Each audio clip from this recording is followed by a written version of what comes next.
Quick wins and quick responses that can reassure and build the level of confidence of our own citizens. Federal government and states collaborate to tackle security as Buhari meets governors and security chiefs. The exhibition this year is rather unique, as it has also presented our history. Activities marking Democracy Day 2019 begins with historic picture exhibition in Abuja.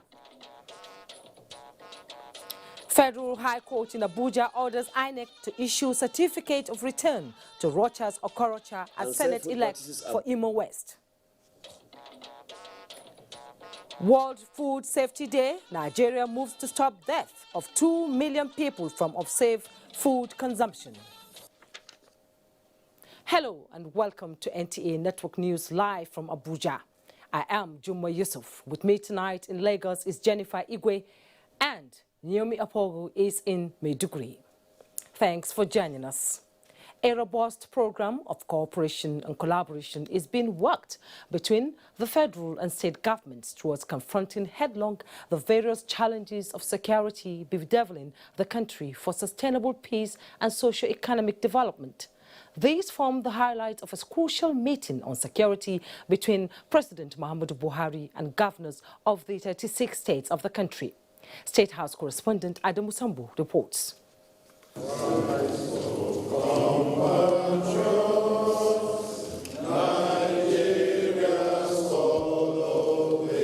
This is the first formal engagement between President Muhammadu Buhari and all the state governors since the beginning of the next level agenda. At the heart of their discussions was security, which undoubtedly remains an issue of serious concern to both the government and the governed. During the closed-door meeting, also attended by the service chiefs, the Inspector General of Police, and heads of other security agencies, the president was brought up to speed by the governors on the enormity of the prevailing challenges. Most importantly, the concerns of the Nigerian people as regards rural banditry, farmers-herders clashes, kidnapping, militancy in the Niger Delta, terrorism and insurgency, as well as cultism were thoroughly analyzed and areas of collaboration fashioned out on the best way forward.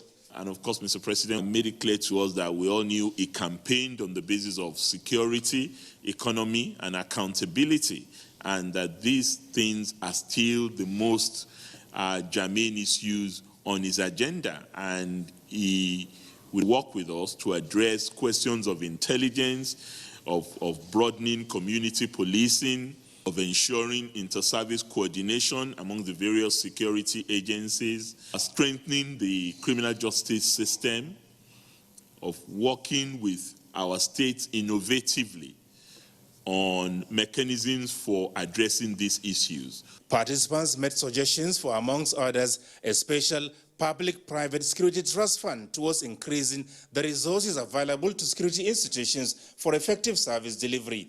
Consequently, the governors agreed to hold an extraordinary meeting of the National Economic Council to comprehensively address this and other related issues. This is to tease out specifically quick wins and quick responses that can reassure and build the level of confidence of our own citizens. Because even in areas where significant progress has been made, the stabilization activities that must continue is critical to eventual resolution of these challenges. Rehabilitation, resettlement, and all those elements of stabilization activities must be brought to bear in order for us to have sustained peace over the long term. The meeting also provided the opportunity for the governors to once again thank President Muhammadu Buhari for his magnanimity in providing at various times multiple financial support and other special interventions to the states, without which they say the security situation could have been worse. From the State House, Adamu Sambu, NTA News. Still on security, further stringent measures may soon be taken to rid Zamfara state of bandits terrorizing the state and its environs. Governor of the state, Bello Muhammad, met with President Muhammadu Buhari late Thursday night to brief the president of the security situation in the state. The president, he says, promised to take immediate action with the assurance that all will be well. Well, it's a very troubled situation, but with our emergence, things will be better very soon, and with the measures that we have taken with the security, it will be subsidized very soon, inshallah. On the suspension of the Emir of Maru, Governor Muhammad says the action had to be taken to pave way for a thorough investigation into several petitions against him bordering on security issues. Now to legislative matters. The success of or otherwise of any parliament is greatly influenced by its leadership.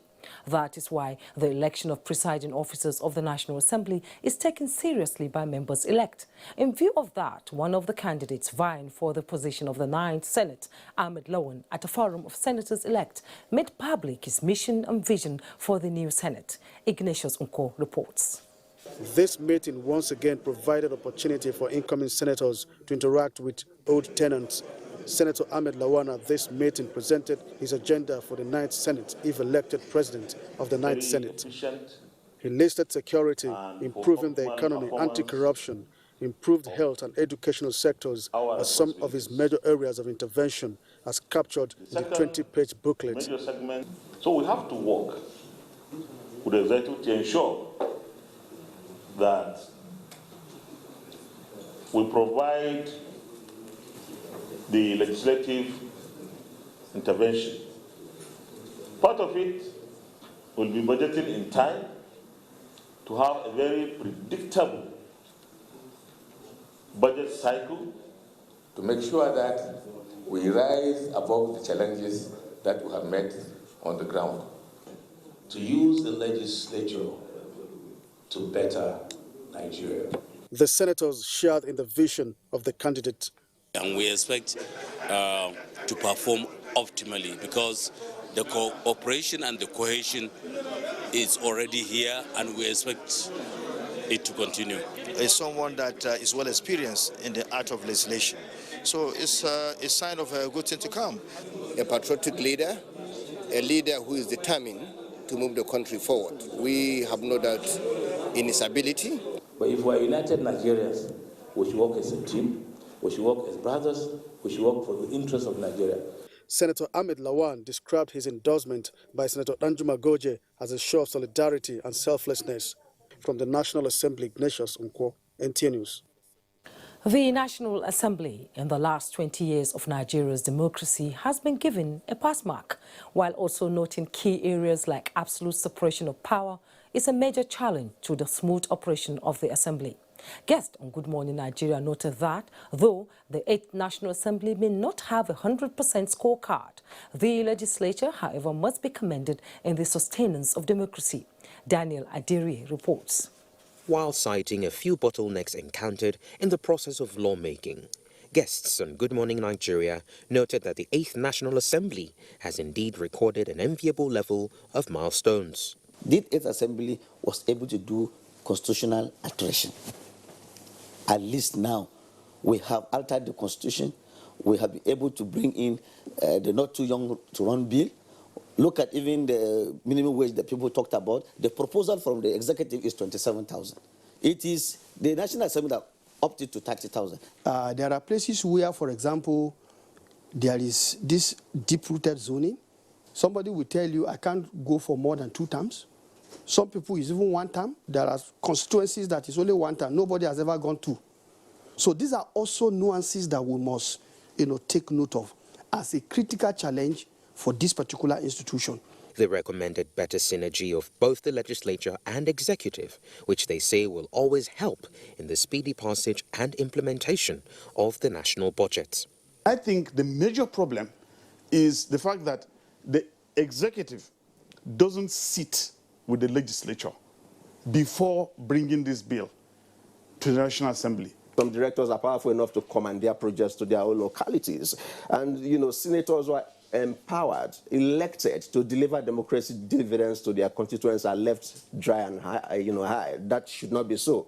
But it should not also be so that senators and members of the House of Reps should insist on having projects that are better, within the purview of local councils and state governments to insist on such projects being on the national budget. The guests agreed that though the legislature is largely misunderstood, Nigerians should keep faith with the legislature and their resolve to providing a better democracy. In Abuja, Daniel Adiriye, NTA News.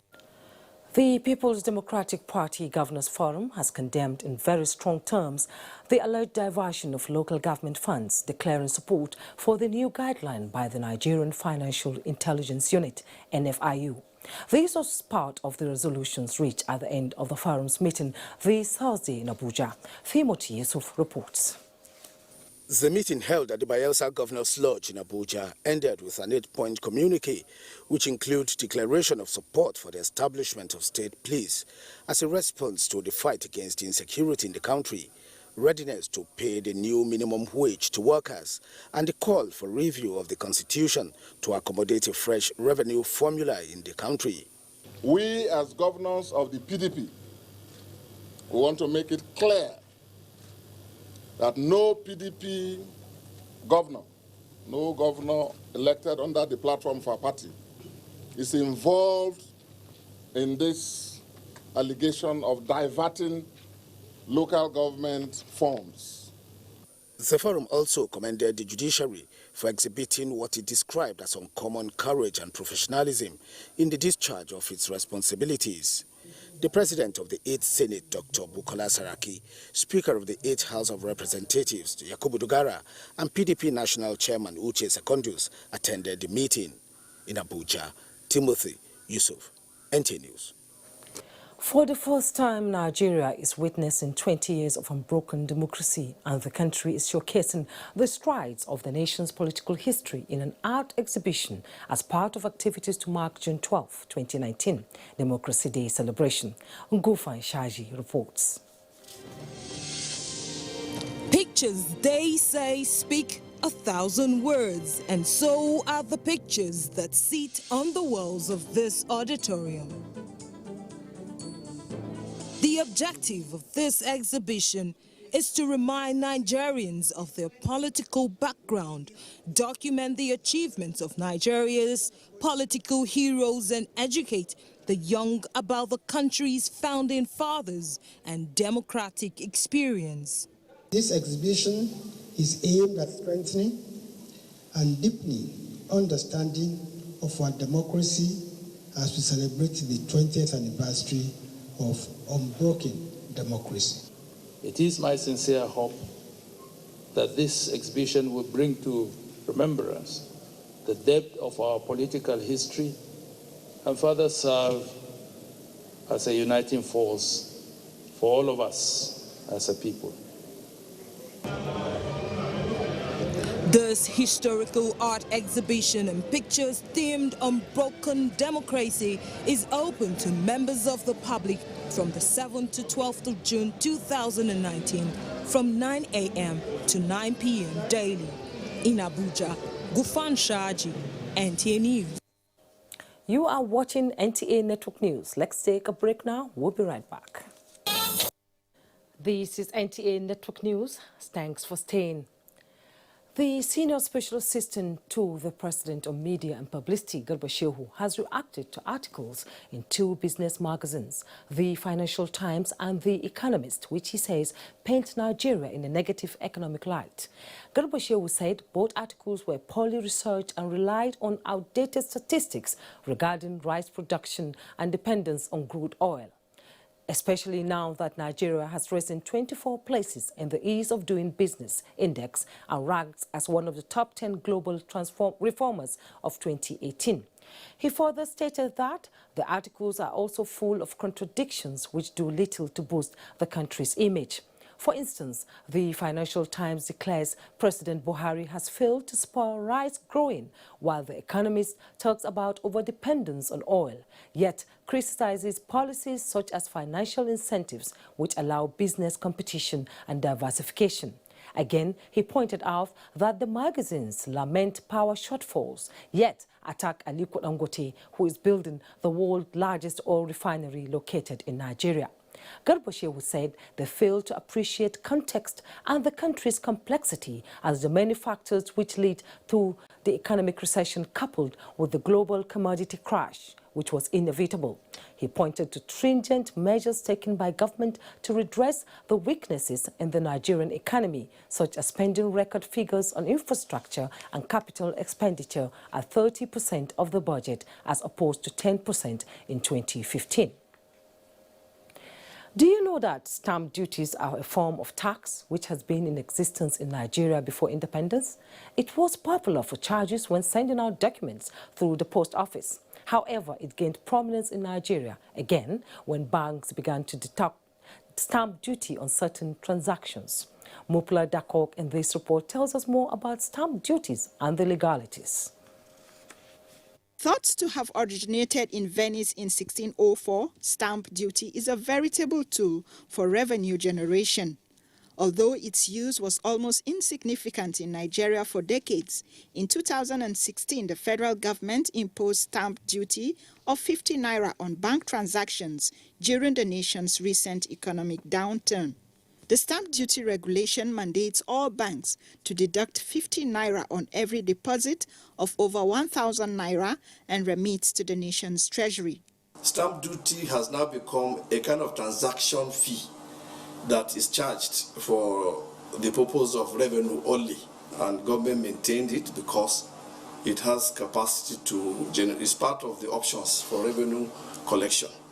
On a larger scale, it's good for the economy because it will help us raise revenues to close our revenue gap. But on the micro levels, it could be the deciding factor for why you should go to the financial system, whether you want to go to the bank or you want to use electronic means of transfers, or you want to still stay within the traditional means of sending monies to families. Despite the importance of stamp duty, many Nigerians saw the deduction as burdensome. Imagine you transfer money now, even if it's 2,000 naira, they will deduct 50 naira. If you have an emergency again to transfer money to somebody, they will still deduct 50 naira. You pay in money, they deduct. Somebody sent to you, they deduct. Really not too happy about this. But if we can see what it's being used for, personally, I don't think it should be a problem. Thank you very much. But what are the legal implications? The people in Nigeria always equate stamp duty to all those other banks' commission. Recently, Central Bank even stopped some banks from charging some commissions. And but the issue of stamp duty still raised. Even Central Bank has no power to stop stamp duty because it is law. In some countries, stamp duty has been abolished, while for some, it has been modified. With the need for increased capital expenditure, government hopes to raise substantial income through stamp duties to bridge revenue gaps. In Abuja, Muplang Dakok, NTA News. About 91 million people in Africa are said to consume annually food and water containing harmful bacteria, viruses or chemical substances that could cause diseases, some of them lifelong conditions. Another estimated 137,000 die on the long run. As nations mark for the first time the World Food Safety Day, attention is shifting to better prevention, detection and management of foodborne risk and ensuring food safety. Chidima Ndubisi reports. There is this observation that most Nigerians eat at least a meal a day outside their homes. Most of them like to patronize street food vendors. Sometimes I come around, see where they cook, and I'm used to the lady that sells the food. For me, it's safe. Nasara Ishako is one of the many Nigerians who worry little about the hygienic condition of the food they consume or the food vendor's environment. The resultant effect is increasing cases of foodborne diseases like typhoid, cholera, diarrhea and hepatitis. Unsafe food practices abound across the country. This includes unhealthy cultivation practices through the use of unapproved chemicals such as calcium carbonate in fruits and vegetable ripening. Nigeria has been witnessing Lassa fever cases, which health professionals linked to poor food storage and processing. Many lives were lost, in addition to economic losses. Low and middle-income African countries lose up to $95.2 billion in economic productivity and pay $15 billion as medical bills. These are the reasons for commemorating World Food Safety Day with the theme, Food Safety, Everyone's Business. When we talk about food safety, generally it means practices that will bring about keeping the food safe to human body. The nation has equally developed National Food Safety and Quality Bill as a step to guaranteeing food safety. Environmental health officers are also expected to strengthen their inspection roles, while NAFDAC effectively carries out its mandate of regulating processed and packaged foods. The populace is being sensitized to imbibe food and consume fresh rather than foods with preservatives. In Abuja, Chimdema Ndubisi, NTA News. Now to the judiciary. As a federal high court sitting in Abuja has ordered the reopening of the African Independent Television AIT and Ray Power FM. In a ruling, Justice Ekwo Inyang ordered the parties to maintain status quo as the situation was at Friday, May 31st, when the process was filed. Justice Ekwo asked the parties to appear before the court on Thursday, June 13th, to show cause why the motion on notice challenging the action of the regulatory agency should not be granted. In an ex parte application brought by its lawyer, Mike Ezekome-san, the owner of the media outfit had on Thursday, June 7th, asked the court to order status quo pending the determination of the main suit. The Federal High Court sitting in Abuja has ordered the immediate Independent National Electoral Commission to issue certificate of return to the former governor of Imo State, Rochas Okorocha, as the senator-elect representing Imo West Senatorial District. Justice Okon Abang gave the order while delivering judgment in a suit filed by the former governor challenging the electoral umpire's decision to withhold his certificate of return, having been declared winner of the February 23rd National Assembly elections by the returning officer. Justice Abang held that once a candidate has been declared a winner by the returning officer, INEC is not empowered in law to withhold the candidate's certificate of return. The judge also awarded the cost of 100,000 naira to be paid by some of the defendants, while INEC is to pay 200,000 naira to Rochas Okorocha. Meanwhile, the Independent National Electoral Commission, INEC, has acknowledged the receipt of a federal high court judgment directing the commission to issue a certificate of return to Rochas Okorocha as the senator-elect of Imo West Senatorial District in the 2019 general elections. A statement by the INEC National Commissioner for Information and Voter Education says that in view of the import and directive of the said judgment, the Commission would soon meet to do the needful and continue to obey judgments of all courts of competent jurisdiction. This is NTA Network News. Time now to join Jennifer Igwe in our Lagos studio for more reports. Hello, Jennifer. Thank you, Jummai, and welcome to Lagos. The presidential task team charged with the responsibility of restoring sanity on Apapa has successfully cleared the queue of trucks from Ikorodu Road, Costain, and Ijora. However, the Apapa-Oshodi Expressway remains a challenge yet to be surmounted. Dr. Oguyemi reports that 120 airing trucks have so far been impounded by the enforcement team. The master plan of the federal government is to end the menace of trucks parked along the routes leading to the Apapa ports. This is why the presidential task team on the restoration of law and order has as part of its 8 terms of reference to create an efficient traffic management direction for the area, develop an empty container handling system, and identify spaces for truck parks, among others. Their efforts in the last 2 weeks has brought a bit of sanity as observed during this tour of Wharf Road, Creek Road, Liverpool and Tinkan Island.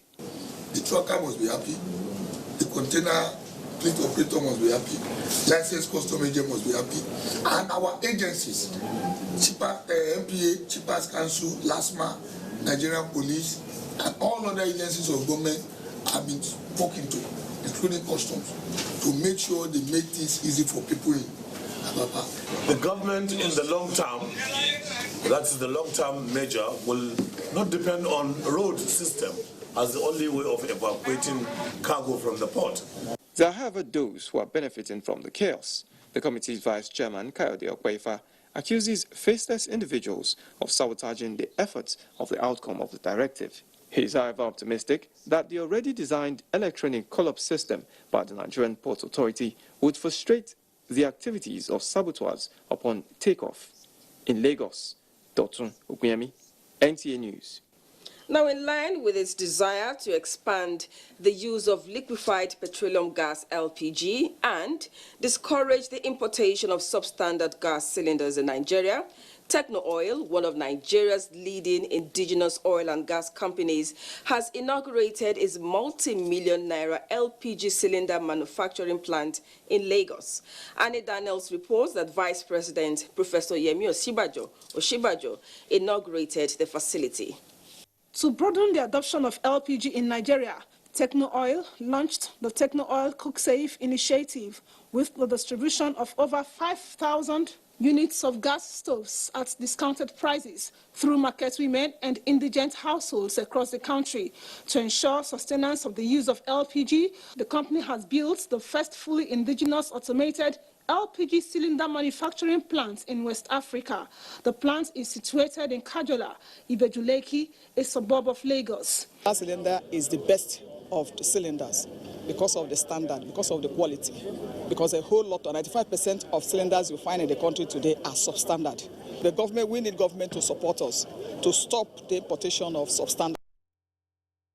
Capacity to produce over 5 million pieces of high-quality LPG cylinders annually. Vice President Professor Yemi Oshibajo, who inaugurated the multi-million naira ultra-modern plant with state-of-the-art facilities, commended Techno Oil for achieving this feat, noting that it is a perfect example of how private investors can contribute towards transforming the nation's economy. To work with you as we've done in the past to ensure that you succeed. There were goodwill messages from captains of industry, manufacturers, and industry stakeholders.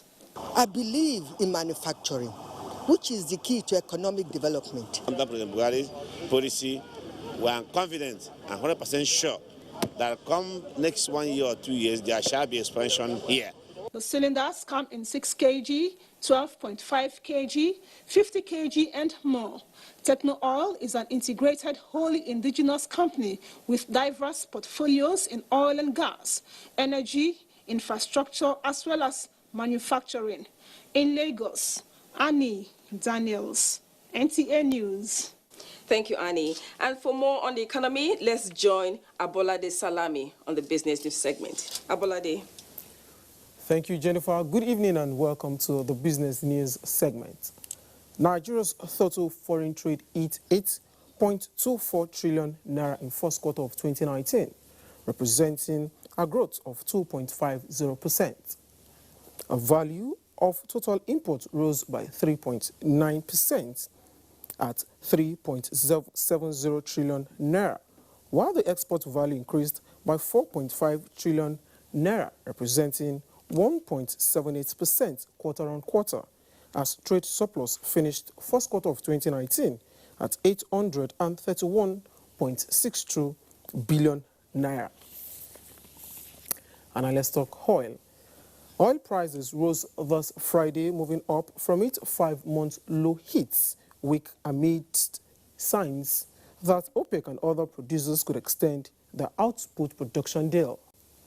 Brent crude futures were up 73 cents at $62 a barrel, while U.S. West Texas Intermediate crude futures gained 53 cents to $53.12. And now a bit of equities. The Nigerian capital market closed the short trading week in red, depreciating by 0.31%. Let's get to this trading. This trading saw the market extend its losing streak by 0.31% to close the All-Share Index at 30,432.13 basis points. Volume of shares traded stood at 305 million, valued at 3.9 billion naira, which exchanged hands in 3,754 deals, with a market capitalization of 13.4 trillion naira. QTIS, MPF Microfinance Bank, and UCAP closed in the green, while Total, Nestle, and Mobil finished in red.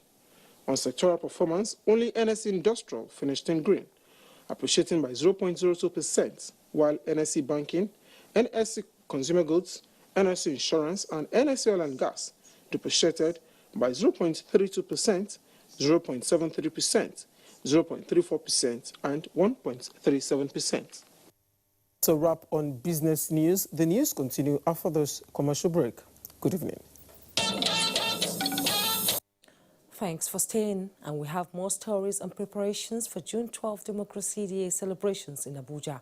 Correspondent Anthony Forson reports that Chairman of the main organizing committee and Secretary to the Government of the Federation, Boss Mustafa, alongside Chairman Publicity Subcommittee, Lai Mohammed, were at the Eagle Square to assess the level of preparedness for the grand occasion. Early morning rain did not hamper the process of the preparation as the bandmen took space here and reeled out their tunes unhindered.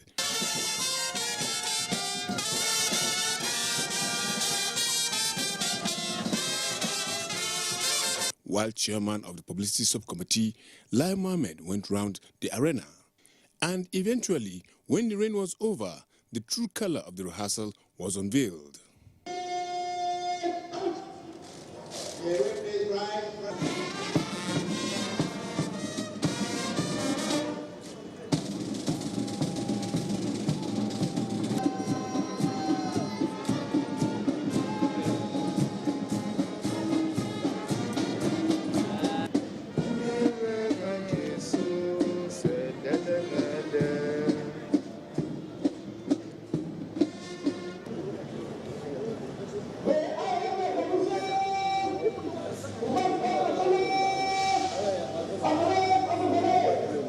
Then came chairman of the main organizing committee alongside Lai Mohammed and former Minister of Education, Malam Adamu Adamu.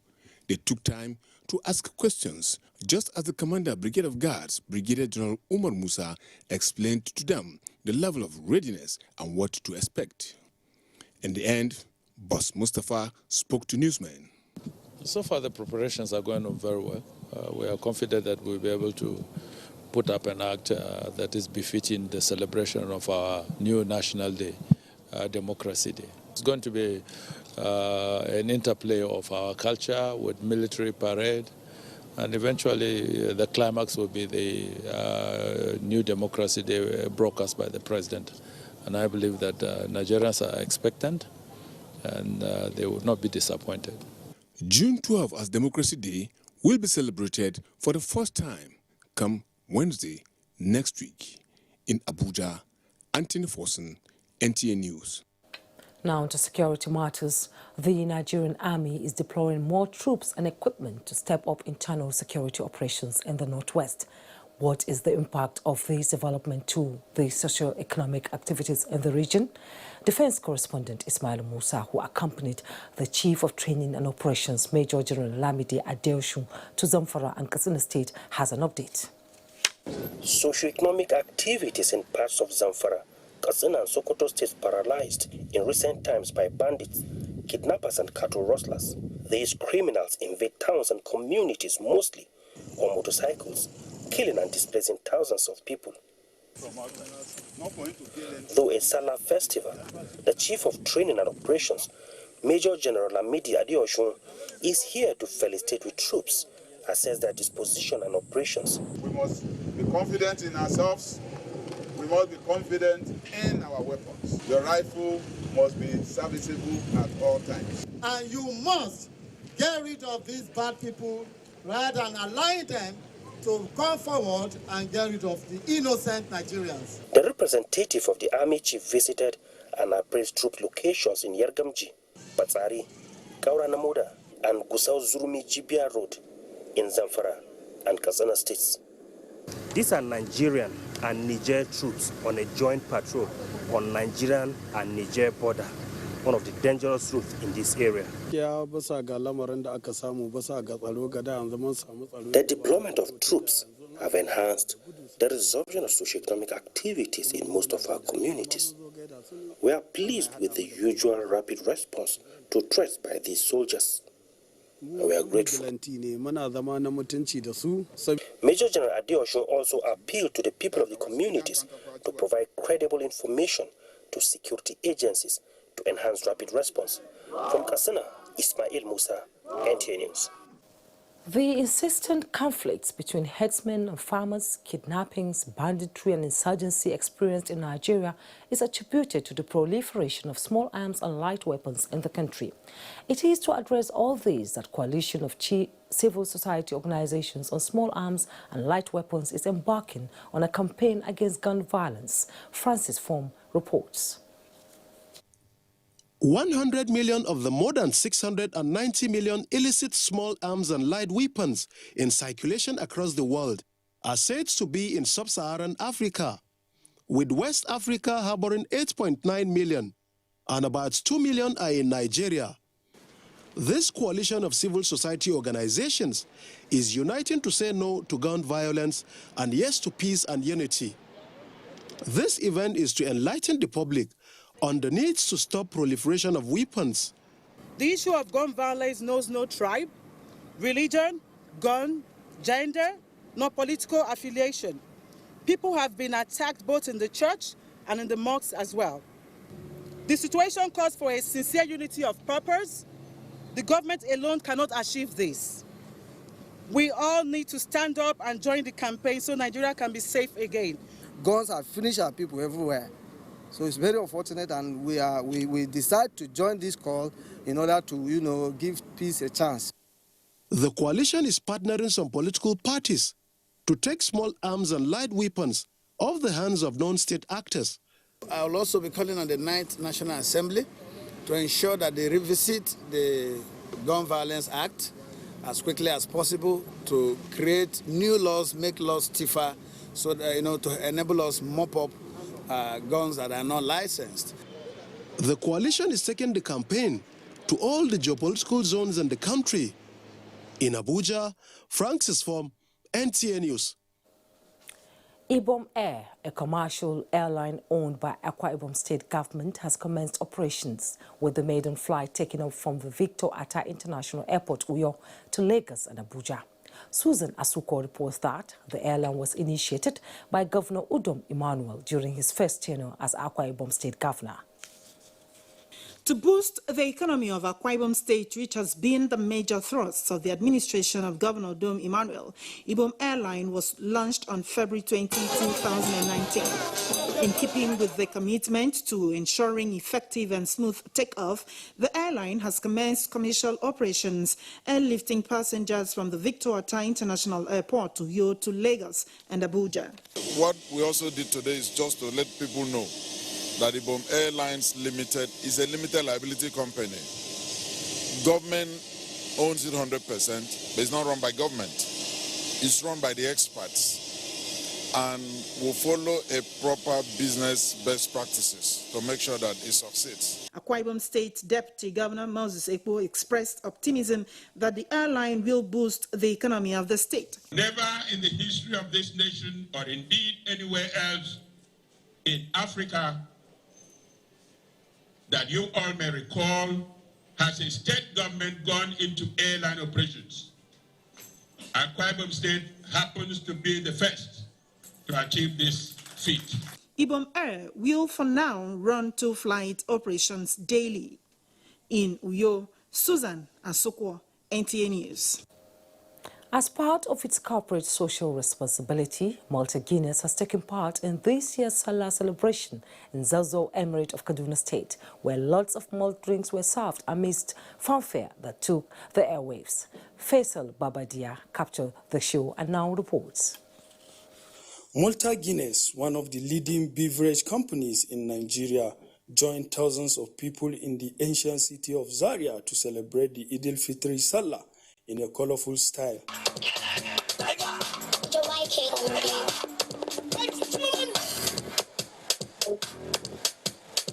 Organizers of this breathtaking fun fair speak to NTA News. This festival has provided Malta Guinness with a platform to showcase itself as the premium non-alcoholic malt drink that is packed with energy-giving B vitamins for Nigerians. Amidst the fun that occasioned this celebration of Salah and the tradition of excellence in taste and satisfaction associated with Malta Guinness product, this show by the company underscores its value attachment and connection to its teeming customers across the country.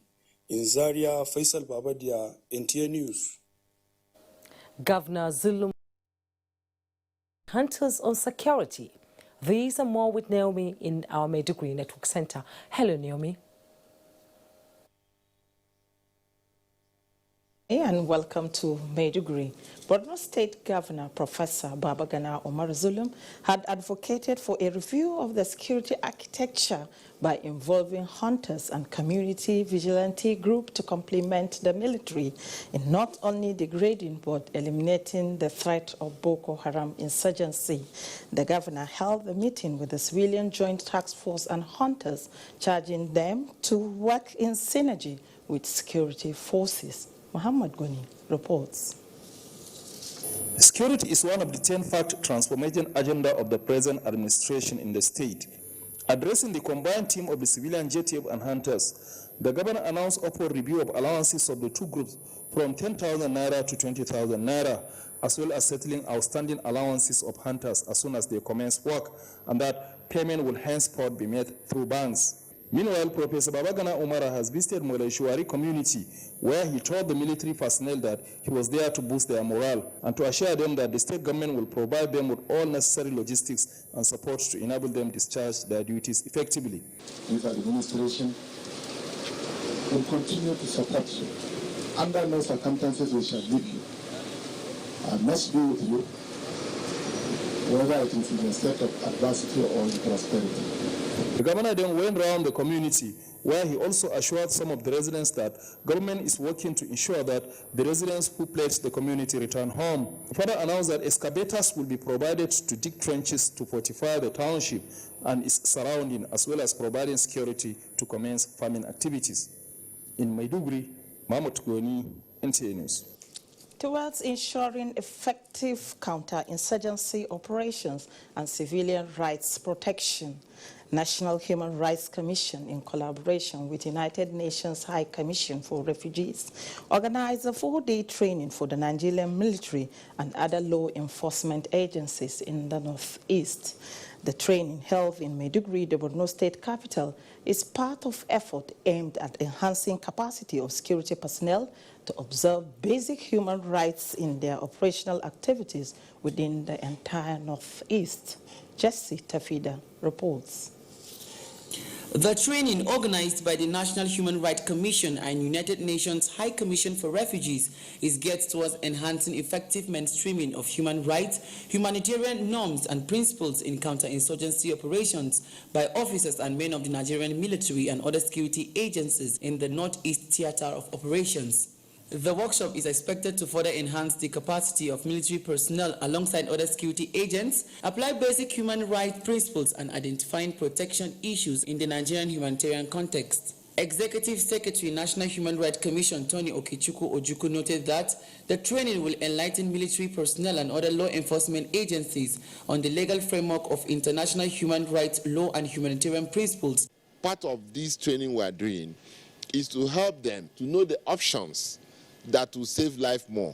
Representative of UNHCR Malaika Balkiswa lauded efforts of Nigerian Army and other security agencies in the fight against terrorism in the Northeast. You should know that you provide the most critical service in providing security, stability, and peace in the region. Some of the participants thanked the human rights organizations for organizing the workshop, describing it as timely. In Maiduguri, Jesse Tafida, NTA News. And that is it from Maiduguri. It's back to Jummai in Abuja. Good evening. Thank you, Naomi. Let's take another break. Sports and other reports ahead. Stay tuned. The unprecedented acquisition of FIFA's exclusive free-to-air license is to satisfy the yearnings of football followers in the country. The ever-passionate Nigerian football fan now has the opportunity to watch all FIFA World Cup competition for free. Today, I invited all stakeholders, as well as private sector, to take and make this venture a rewarding one. Managing Director, Entity Enterprises, Maxwell Oloko, while commending Bond for sealing the deal, announced that the Nigerian Television Authority has also finalized arrangements to broadcast the 2019 Africa Cup of Nations in Egypt to Nigerians for free. Everything has been put in place in terms of facility, transmission and all that to make sure that the signal gets to every Nigerian home crisp clear so that they can enjoy watching this free-to-air. With this agreement with FIFA, Born is now targeting partnership with top European leagues for free-to-air broadcast of matches. In Abuja, Bade Adeleye, NT News. Nigeria's Super Falcons set to begin their 2019 FIFA World Cup campaign Saturday in France. Tamara Ebue tells us more on Sports Update.